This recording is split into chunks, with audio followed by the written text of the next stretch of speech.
Пересматривая лайвы 30 Seconds to Mars, я поймал себя на мысли, насколько же всегда был необычным визуальный стиль этой группы. Начиная с того, как выступает Джаред Лето, костюмов участников банды и заканчивая символизмом, которым пропитано все, что они делают. Джаред, выступая лидером и креативным двигателем, срежиссировал подавляющее большинство клипов своей группы под псевдонимом Барфоломео Каббинс, который является выдуманным персонажем из произведений детского писателя Теодора Сьюза. Тем самым он хотел, чтобы люди могли оценить его работу, даже если им не нравится он как личность. Такую же многоходовочку, кстати, использовали женские писатели, придумывая себе псевдоним, звучащий как мужское имя, чтобы у читателей не было предубеждений. В видео и текстах песен 30 Seconds to Mars часто присутствует один и тот же лейтмотив, скрывающийся в символизме. Лето показывает что-то красивое, статное снаружи и ужасное внутри. Красивый отель, который оказывается одержимый призраками в видео на песню The Kill, Hurricane, где вообще все построено на темных сексуальных практиках в окружении готической архитектуры, и клипе From Yesterday, который мне больше всех нравился с детства, значение которого я понимал тогда скорее спинным мозгом, чем логически. Этот клип и песня — идеальный пример скрытого символизма, который Джаред выбирает для своих работ. Это видео стало первым рок-клипом, снятым на территории Китайской Народной Республики, а точнее в запретном городе. Запретный город — это самый обширный дворцовый комплекс в мире, находящийся в центре Пекина. Это красивое место, выглядящее практически мистическим, служило как местом жительства императоров с их семьями, так и церемониальным и политическим центром китайского правительства. Джареда Лето всегда поражала азиатская культура, и в особенности его вдохновил фильм, который ему нравился с самого детства, под названием «Последний император», рассказывающий о жизни Пу-И, того самого императора государства Цин, получившего свой титул в 2 года. После того, как империя Цин была разрушена, началась ранняя республиканская эра Китая, а Пу-И стал отреченным императором, коему, согласно условиям, обещанным монаршей семье, первым президентом Китайской республики Юань Шикаем, разрешалось сохранить титул императора и право жительства в запретном городе. Но при всем этом по документам он приравнивался к иностранному монарху. И про эту позицию князя, не имеющего права покидать свой город, не имеющего никакой власти за пределами его границы, идет речь в фильме «Последний император». Посреди революции и прогресса один из самых важных городов древнего Китая остается закрытым, будто законсервированным со своей многовековой культурой и секретами. Секретами, которые Джаред Лето и демонстрирует в своем клипе. Под всей помпезностью и завораживающей красотой культуры участники группы 30 Seconds to Mars видят демонов или духов китайской мифологии, извращенную за подавление сексуальность, жертвоприношения, а также близкие к эзотерическим практике. Меня никогда не привлекала древняя японская стилистика с ее самураями и ниндзя. Слишком уж истаскана эта тема. Но смотря клип From Yesterday, который мне так нравится за его мифологию и символизм, я вспомнил о игре под названием Анимуша. Я слышал о ней хорошие вещи, видел геймплей, но из-за древнеяпонского сеттинга у меня не было желания играть. Потому что я уже привык к играм и фильмам в японском сеттинге, в которых нет ничего интересного. Для меня древняя Япония — это место традиций, культуры, которые не могут существовать без мифологии, причем в основном довольно темной. Азиатам вообще нет равных в ужасах, сексуальных извращениях и эскапистских мирах, которые они создают в своих предметах искусства. Это прослеживается по всем их работам, и у них это просто в крови. Так что убирать мифологию из древней Японии, по-моему, это все равно, что убрать застрявшую в стиральной машине сестру из видео на твоем любимом сайте. Зачем как бы мы все тут собрались? Полистав на ютубе геймплей Анимуша, я случайно кликнул на момент с этой сценой, и, буду честен, письма очень напряглась. Потому что именно так я себе и представлял крутую игру про Японию. Но давайте не спешить расчехлять ничего. Для начала просто попробуем поиграть. Все, что я знал об игре, это то, что она вышла за несколько месяцев до первого Devil May Cry, и у нее схожая с ним история разработки, так как делали ее Capcom, тоже на волне популярности Resident Evil. Играть я буду на эмуляторе, чтобы не было проблем с геймпадом, и русскую озвучку я поставил ради рофла. Так что предлагаю вам вместе со мной окультуриться и узнать что-то новое. Так как Япония — это дом боевых искусств, мы сразу видим богомола, тренирующего смертельный удар правой лапкой. Происходящее в игре, кстати, основано на реальных событиях, включая тренировки богомола, конечно же. Перед нами предстает Ода Нобунага, выдающийся самурай и военно-политический лидер Японии. В этой сцене нам показывают битву при Акахадзаме. Если объяснять максимально просто, то это время было так называемой эпохой воюющих провинций, то есть децентрализация государственной власти, которую Нобунага Нобунага хотел положить конец и объединить страну. Почему все это произошло, не спрашивайте. Японцы всю историю только и делали, как хуярили друг друга в воздухе под сакурами и отравляли друг друга, им по кайфу Toxic Lifestyle. В реальной битве при Акахадзаме Оде противостоял глава провинции Суруга или Суруга Имагава Йосимото, чья армия превышала количеством силы Нобунаги в 5, а то и в 10 раз. Но Ода, не растерявшись и сохраняя хладнокровие, твердо и уверенно узнав, что Йосимото остановит армию передохнуть на холме Акахадзама, мгновенно собрал все имеющиеся силы и атаковал центральный штаб противника, обойдя их под прикрытием ливня. Эта победа принесла ему голову Йосимото в прямом смысле, а также славу его армии. Но в игре все получилось немного иначе, потому что Ода погибает от стрелы, но его воскрешают демоны, и он продолжает вести свою армию теперь уже под покровительством сверхъестественных сил. За всем этим наблюдает бравый молодой корнишон под никнеймом Самануски Акети, которого всю игру русские актеры озвучания будут называть Саманасуки. Но мы это им простим, потому что эта озвучка просто золото. Сам Тесуки не воюет за Йосимото, а представляет... да хуй знает, что он представляет. У нас клана Саита, который тоже был против Оды, но со своих слов он делает что по кайфу. С поля боя, судя по катсцене, ГГ отправляется прямиком к принцессе Юки, своей двоюродной сестре, хоть в игре вроде нигде и не говорится, что она его сестра, но так говорит лор в интернете, неважно. Прибывая на место в компании напарницы Каеды, Вовсисуки натыкается только на оставленное письмо с призывом о помощи, которое Юки намеревалась ему отправить. Саму же принцессу угнали демоны. Самануски обещает спасти свою сестру. Не, пацаны, я отказываюсь верить, что она сестра ГГ. Давайте вот перепишем лор. В этом видео она будет любовным интересом персонажа, потому что так будет лучше для всех. И уже в самом начале игры нам предстоит сделать сложнейший выбор. В крепость, если принцесса там, ведут две дороги. Одна идет на запад, другая на север. Каэда, я пойду на север. Ты пойдешь за ними по другому пути. Понятно. Главного героя, кстати, озвучил Петр Гланц. Но по пути в крепость на нас нападают демоны, которые украли принцессу Юки. Малость прихуев от нашей мотивации, пацаны ретируются, а голубки принимаются враковать. Принцесса Юки, ваше высочество!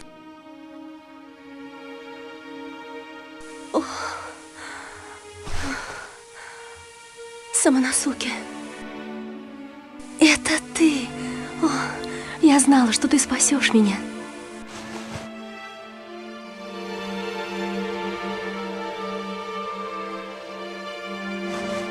После того, как ты ушел из замка, я так скучала по тебе. Озвучка просто супер. Но брачные игры прерывает Эбало.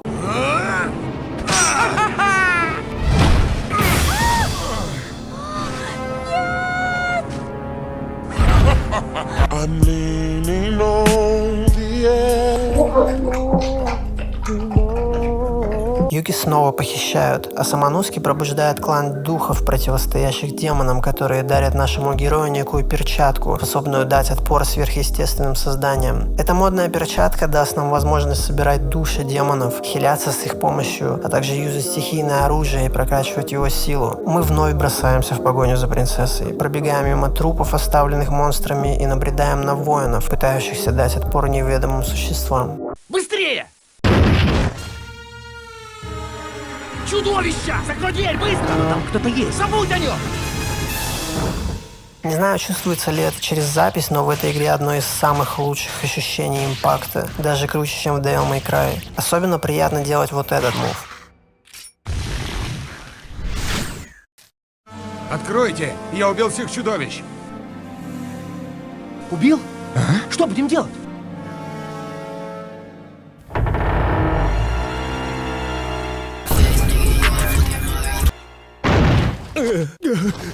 Ты! Нам очень жаль. Нам очень жаль. Пожалуйста, простите нас. Что произошло? Они появились ниоткуда и напали на нас. Возможно, они напали и на крепость. Замок находится в той стороне? Верно. Вон та дорога через лес. Самый короткий путь до крепости. Оставляем лучшие прически, по мнению журнала «Феодальная Япония» отдыхать и бежим в лес. На этом моменте я уже начал замечать, насколько эта игра красивая. Натыкаемся на пещеру, И, пользуясь принципом Silent Hill «видишь дыру, прыгай» и устремляемся вниз. В подземном храме мы находим первое стихийное оружие – меч, способный ударять молнией. Также, помимо прокачки мечей, мы должны будем прокачивать умение открывать двери с разноцветными плевками на ней. То есть, держа синий меч и имея первый левел умения открывать дверь с кристаллом такого же цвета, мы способны ее отворить. Второй левел сможет открыть дверь с 2 кристаллами и все в таком духе. Выходя из подземелья, мы заходим на территорию крепости, где должна находиться Юки. Проходя через внешний двор, спускаемся по лестнице вниз и заходим в пещеры.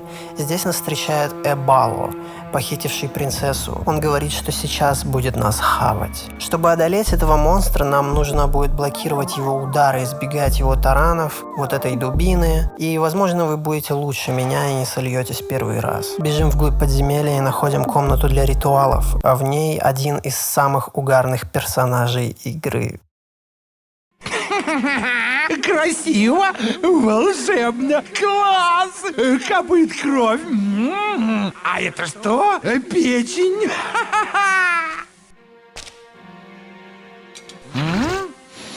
Чем это пахнет? Кто там? Человек. Какая жалость.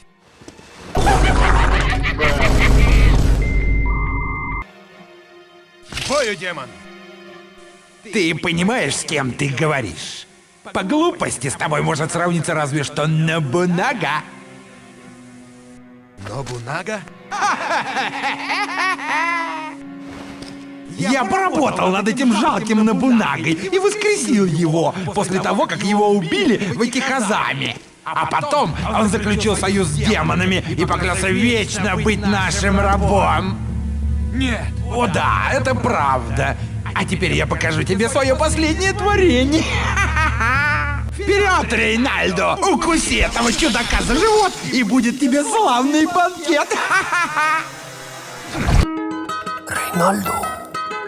Как вы догадались, этот челик, выглядящий как что-то из фильма Hellraiser, это одна из причин, по которой я в голос кричу с этих заставок. Я вообще не прохожу игры с русским переводом, но эта озвучка для меня сделала игру. Она превращает все в какой-то ламповый фильм-боевик из детства, а при учете того, какая эта игра кинематографичная и какой хороший здесь саундтрек с постановкой, создается впечатление, что мы реально смотрим охуевший фильм про самураев и демонов. В комнате мы находим второй огненный меч, с помощью которого нам становится доступна ранее закрытая дверь внутрь дворца, но и тут демоны уже поработали. Нам ничего не остается, кроме как кромсать монстров в поисках Юки. Стой! Пусти меня! Тихо. Что здесь происходит?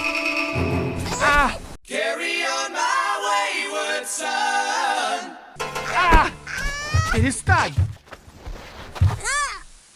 Кто ты? И что тебе нужно от этого мальчика? Этого педофила зовут Такичиру. Он узнает у нас Самануски Акети и предлагает примкнуть к рядам его повелителя Ода Нобунаги. Скажи, Самоносуки, ты хочешь служить нашему клану? Мой господин, Нобунага Ода, был бы рад взять на службу такого великого самурая. Я не служу никому, только я распоряжаюсь и собой, и своей жизнью. Понятно. Надеюсь, ты передумаешь. Мы еще встретимся. В одном из коридоров наша напарница Кайда догоняет сбежавшего пацана. Самоносуки, ты хотел что-то спросить у этого молодого человека? Не бойся. Нет! Ты сделаешь мне больно, как тот самурай! Неправда. Пожалуйста, назови свое имя. Я Юмимару! Юмимару, я должен знать, что хотел от тебя тот самурай. Откуда мне знать? Хорошо, но почему ты здесь? Кто привел тебя сюда? Он снова дает ходу, и чуть позже мы снова встречаемся с Кайдо. Мне удалось узнать, кто такой Юмимару. Он крестьянский сын. Что? 4 года назад его родители погибли на войне. Принцесса Юки увидела его, плачущего, и привела в замок. Понятно. И еще мне сказали, что принцесса Юки воспитала его как собственного брата. Значит, он прокрался в замок, чтобы спасти принцессу Юки? Но зачем Такичиро преследует Юмимару? Похоже, дело здесь нечисто. В этом ты права. Вдруг что-то активирует ловушки, и нам приходится решать небольшие головоломки, чтобы выбраться. Намутив крутую броню, мы оказываемся в комнате с пиками, но это просто детский сад по сравнению с тем тихим, ужасом, который предстоит нам испытать в следующий. ГГ оказывается заключен в комнате, наполняющейся водой, а нам, играя за Кайдой, нужно отключить механизм этого трапа. Этот рычажок — это показатель времени, который у вас остается, а это ваша, погибель. Потратив часть времени на то, чтобы разобраться с управлением и понять, как вообще двигать части пазла, я понял, что сам Тесуки сегодня будет кормить рыб. А также то, что в игре мы сейвимся благодаря вот таким вот сейв-станциям, и значит, играть мне придется с последнего сохранения. Эта мука на левеле с ловушками, конечно же, специально сделана так, чтобы, проигрывая, мы начинали с самой первой комнаты. Посидев и молча посмотрев в экран, с 7-го трая я все же смог одолеть этот пазл. Мы дезактивируем ловушки и продолжаем исследовать дворец, пока вновь не набредаем на... Юмимару! Самоносуке, мы снова встретились. Значит, ты решил служить клану Ода. Вперед! Мальчику уже не поможешь. Ты же знаешь, что наш господин Набунага будет править миром вместе с демонами. Так что не делай глупостей. Безумец! Из-за тебя невинные люди станут пищей для демонов! Слабые всегда добыча сильных. Крестьяне подчиняются самураям, а люди — демонам. Самоуверенный глупец! Скоро состоится наша темная церемония. Череп принцессы Юки будет наполнен ее кровью, а когда господин Набунага выпьет эту кровь, клан Ода одержит победу над кланом Сайто. Рафляный дед Такичиру, ака природный акробат, растворяется в ночи, а мы, поднимаясь все выше, слышим крики того самого малого, который просит помочь ему и выпустить из запретной комнаты. Но так как нам нечем открыть эту дверь, на крыше мы встречаемся с тем, у кого есть чем. Это один из самых зрелищных босс-файтов. Все, о чем можно мечтать в сеттинге древней Японии. Сражение с мифологическим демоном на крыше при полной луне. Мы одолеваем противника и подбираем третье оружие, с помощью которого спасаем пацана.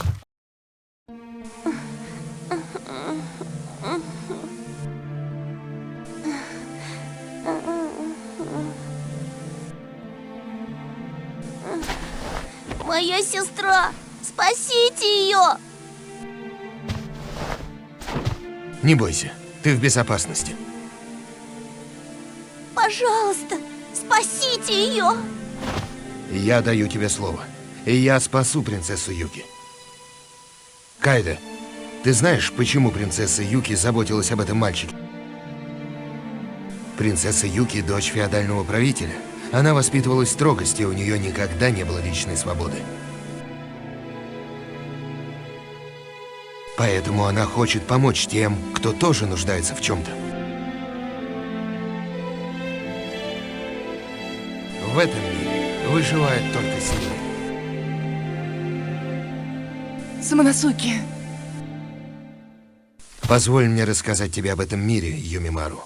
Мире? 4 года назад мой дядя Мицухиде заставил меня отправиться в путешествие.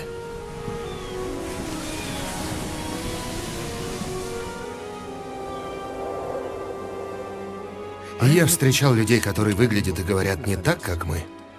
Я испытал то, чего раньше и представить себе не мог.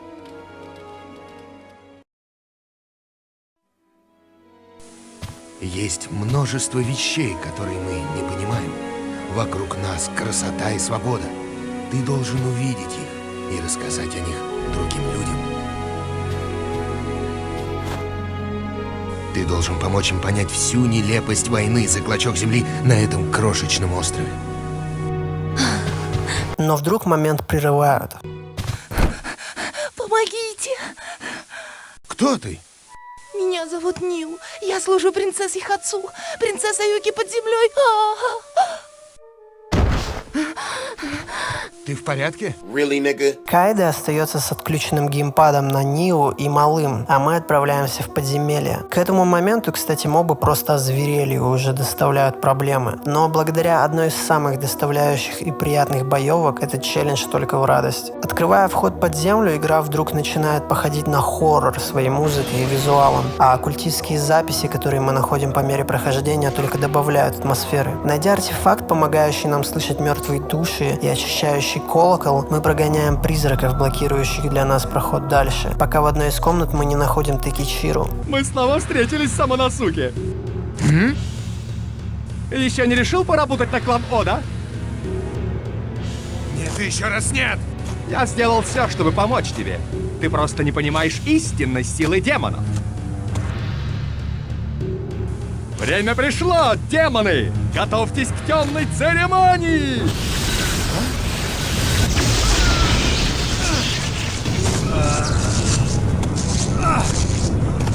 Пришло время держать ответ за свои действия.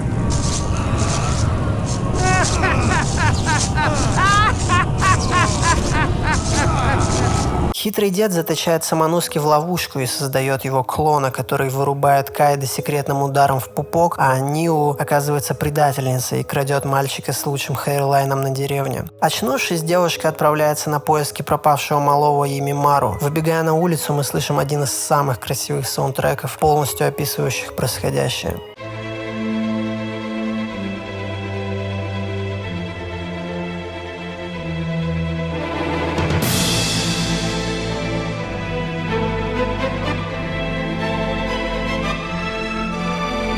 Я уже говорил, что игра красивая. Соответственно, нам предстоит играть за эту малышку. Геймплей за Кайде отличается тем, что она абсолютно не вывозит по ХП. Отсутствие демонической рукавицы означает, что ее удары намного слабее. Хилиться она может только от айтемов, а также тем, что у ее груди есть физика. Что, видимо, возбуждает демонов, потому что на нас вываливается тонна врагов, и на самом деле от них лучше бегать, если вы не уверены в своем скилле. Кайде намного более ловкая по сравнению с Вывсесуки и способна делать крутые мувы, типа вот этого, а также бросать кинжалы. Пробегая через красивый сад с тростником, врагов и загадки, в подземелье мы находим заточенную принцессу Юки. Подождите, я помогу вам.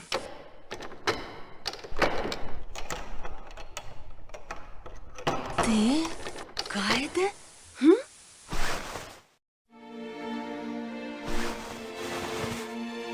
Самоносуки как-то написал мне, что он путешествует с женщиной-ниндзя Кайде.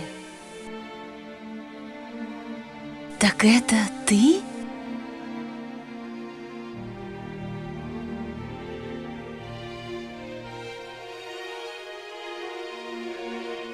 Если бы я только могла покинуть замок и посмотреть мир Самоносуки. Принцесса Юки? Я завидую тебе. Вы можете сделать это?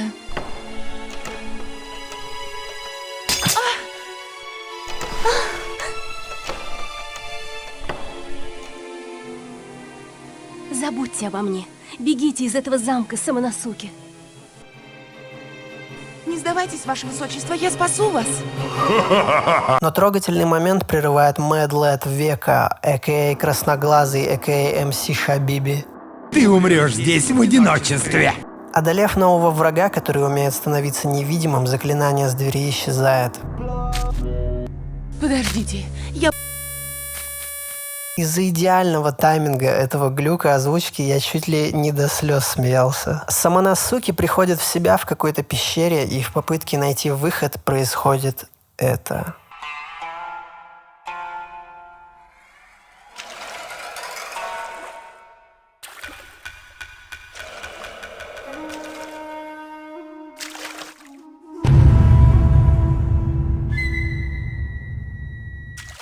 Ну, эпик же, пиздец. И музыка, кстати, во время сражения остается такой же саспенсовой. Спустя где-то 3 трая наш двойник остается откисать. С помощью лестницы мы выбираемся из подземелья, и теперь, пробегая по тем же коридорам замка, благодаря артефакту, подобранному нами ранее, мы можем читать мысли умерших душ. Каждая из них рассказывает о своих последних мгновениях или дает информацию о том, как произошло нападение на крепость. Очень круто. Пробиваясь через толпы противников, спустившись в колодец, мы находим крипового персонажа.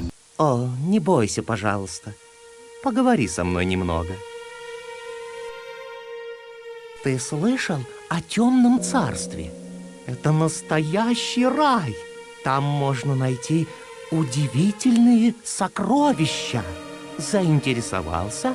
Он приглашает нас пройти некий Bloody Palace, известный нам по Devil May Cry, где мы можем спускаться глубже и глубже по уровням, убивая демонов и надеясь на ожидающие нас сокровища. До конца не дошел, так что пусть тот лут пока останется загадкой. Заходим в комнату, на которой не хватало половины пазла, и нас встречает демон, похитивший пацана. Она превращается в осу и открывает ворота в мир демонов, где будет происходить жертвоприношение принцессы Юки и малого Йимимару, которая сделает оду Нобинаги сильнее, если он выпьет кровь девственной Юки. Чтобы найти ключ от этого барьера, нам предстоит отправиться в ранее неизведанную часть крепости, которую преграждает камень с углублением для странного меча. В поисках этого меча мы оказываемся в одном из внешних дворов, где можно проделать маленький интерактив для мудил снизу. И пройдя через ворота, добро пожаловать в один из самых трудных файтов игры, особенно для меня, ведь я до последнего не хотел юзать айтемы, играя за Самонуски. Думаю, даже люди, которые не играли в анимуш, догадываются по видео, что это немного сложно. Но с трая 5-го я все же, заюзав 2 травы, разъебал. Рядом мы подбираем нужный нам меч, и ворота открываются. Опять же, обратите внимание, насколько это красивая игра. Мы как будто смотрим лучший японский фильм про самураев с элементами мистицизма. Особенно выделяется эта локация. Рыбы, плавающие у твоих ног на фоне архитектуры из красного дерева, скалы у воды, густой ночной лес, подвесной мост на фоне водопада, который, кстати, можно обрезать вместе с врагом, находящимся на нем. И, наконец, спустившись к воде, мы переплываем на лодке к какой-то старой постройке, налутав перед этим еще более крутую броню. Но вдруг двери внутрь оказываются перегорожены, а из воды вылезают демоны-насекомые. В этот момент нам передают управление Закайду, который предстоит получать поебалу от простых мобов, разгадывать местные интересные загадки, и, добравшись до Самоносуки, мы снова меняем персонажей.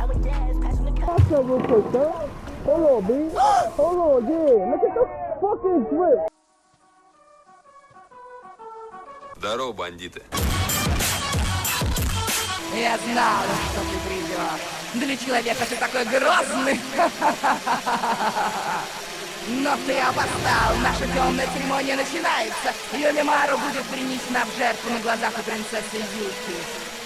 Нет! Принцесса Юки любит Йомимару. Если его убьют на ее глазах, она сойдет с ума от горя. Ее кровь станет очень вкусной и сильной. Наш повелитель Нобунага получит больше силы, когда выпьет ее. И начинается босс-файт. Поначалу я выстрелил все стрелы в осу, но потом, наконец, доперев, что мечом ее не достать, я воспользовался суперударом, создающим торнадо. Самоносуки! Я подожгла порох.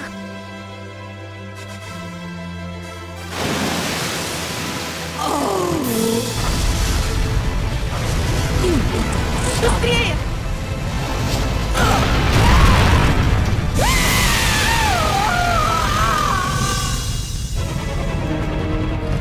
Давай!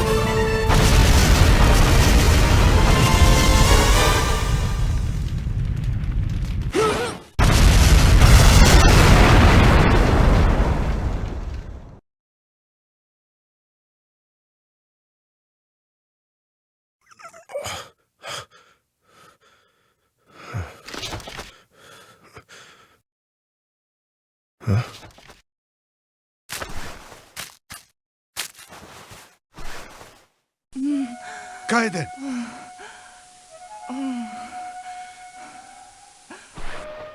Держись, Кайде!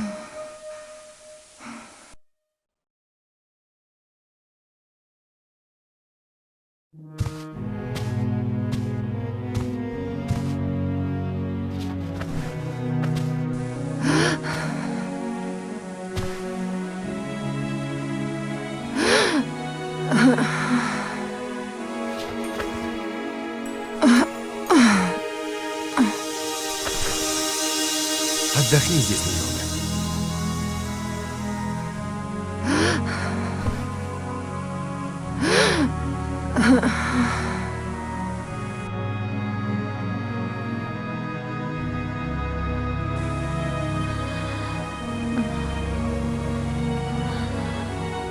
кошмар должен закончиться. Сейчас!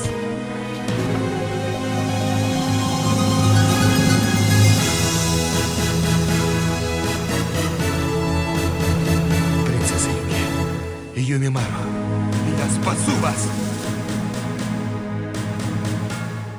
И под ебейший геройский саундтрек герой отправляется навстречу судьбе. С помощью найденного легендарного лука и одной стрелы мы открываем врата в мир демонов.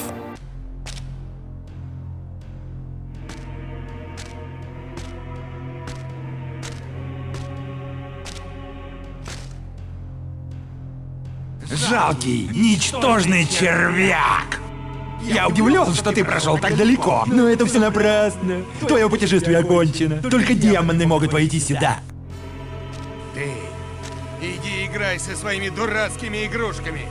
У меня нет времени на тебя. Что ты сказал? Какой-то человек смеется надо мной? Ну хорошо. Тогда сразись с моим величайшим творением! Эй, Марселус!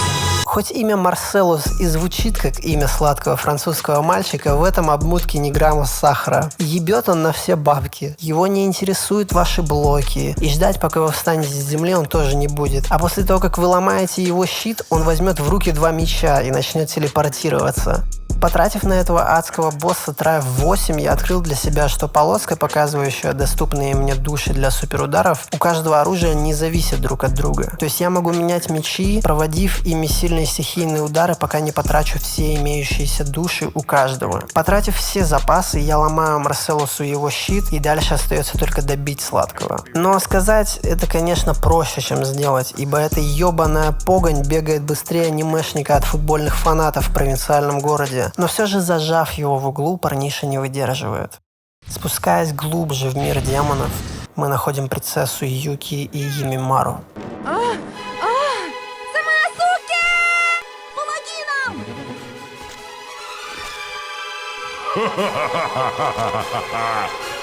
Я Фортенбрас.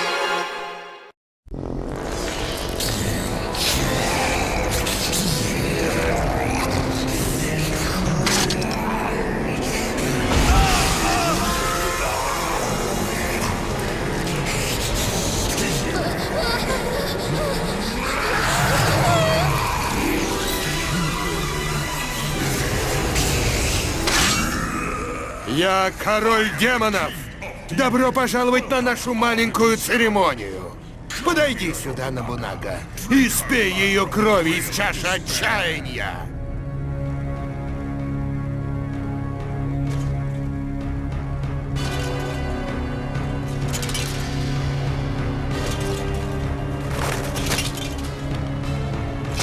Потратив на Фортенмраз 4 попытки, использовав тактику с суперударами и научившись мансовать его атаки, я все же разъебал. На самом деле это не такой сложный босс, если быть терпеливым и уворачиваться от его розовых молний и огня. Самонуски и Кайда спасают Юки с малым. Кайда, бежим отсюда! Самоносуки! Мы не можем оставаться здесь. Бегите!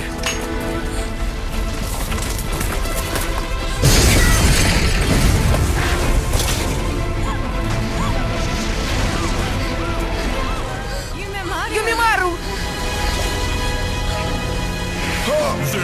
Тебе не убежать от меня! Не думай обо мне! Беги!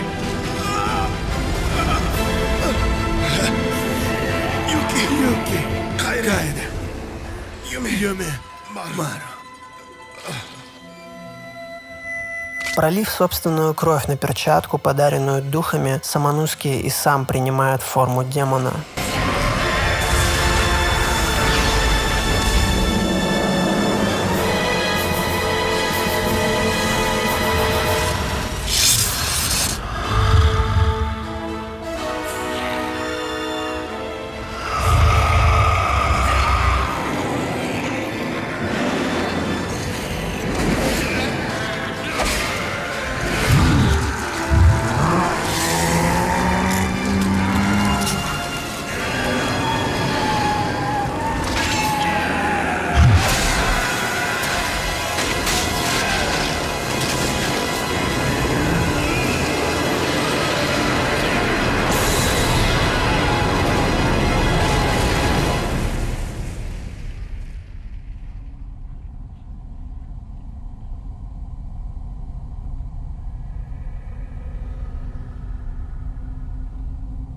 А придя в себя, герой обнаруживает Оду Нобунаги.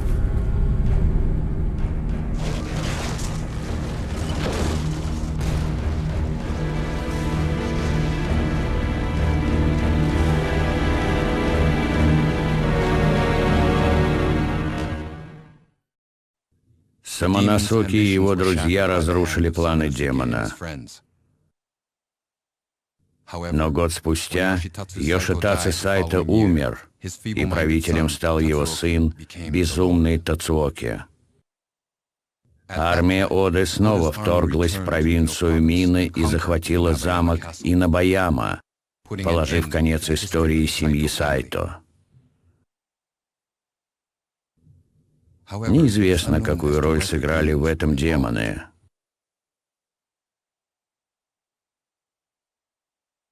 После гибели семьи Сайто принцесса Юки поселилась у друга ее семьи, крупного феодала из провинции Синаи. Его звали Сакио Имаи. Однако она пробыла у него меньше месяца. С благословения Сакио Юки села на корабль и отправилась в путешествие. Юмимару по совету Самоносуки отправился вместе с ней. Каэда же упорно разыскивала пропавшего Самоносуки, но так и не нашла его. На следующий год она поступила на службу к Мицухиде Акечи. Она служила ему 14 лет и погибла во время войны в провинции Ямадзаки. А Самоносуки никто не знает, что стало с ним.